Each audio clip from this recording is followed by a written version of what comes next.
October 16, 1950, engine number 11 whistled out of Elizabethton, Tennessee.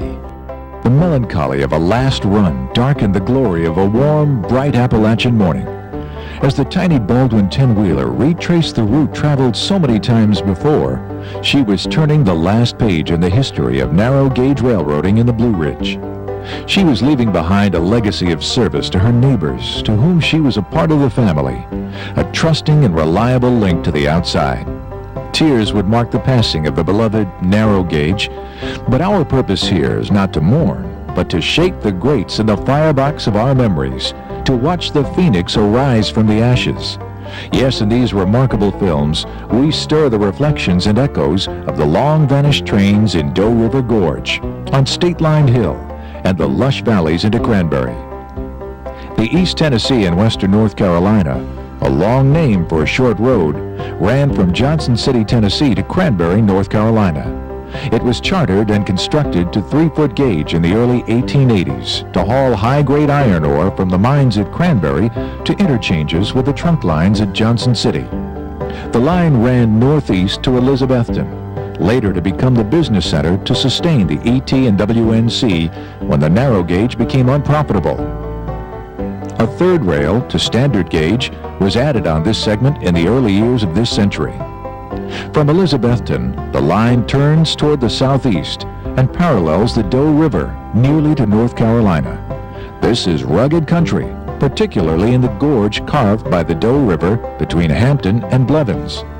Sharp curves, steep grades, bridges, and 5 tunnels mark this segment of the line. The gorge is wild and beautiful. Palisades rise hundreds of feet above the river, and the railroad was built on ledges blasted from solid rock. After leaving the gorge, the road passes a series of small communities as it digs in for the 4% grades up State Line Hill. After slipping across the border into North Carolina, the tracks turn southward and reach their destination at Cranberry, 35 miles from Johnson City. Other lines tapped into the ET and WNC's success. In particular, the Linville River Railway was constructed from a connection at Cranberry 12 miles south to Pinola for lumber traffic from a W.M. Ritter sawmill. The ET purchased the Linville River in 1913, improved, then extended the tracks north to Shull's Mills to gain the business of another sawmill.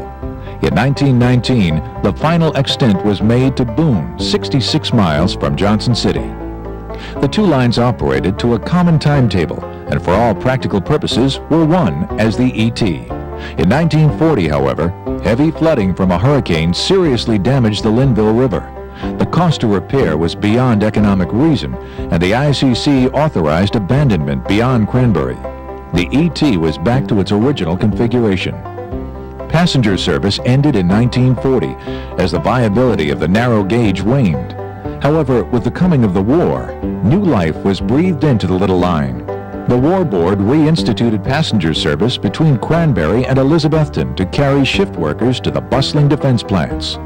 Peace quickly brought an end to this service, and the narrow gauge was able to hold on only 5 more years.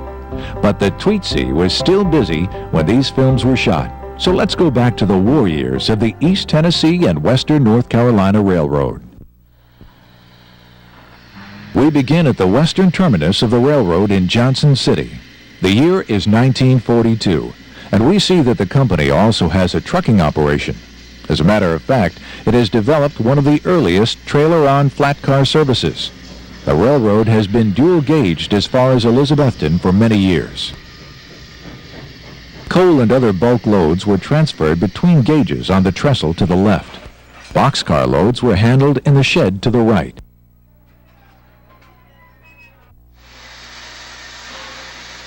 Number 11 sports a red stack and well-maintained running gear.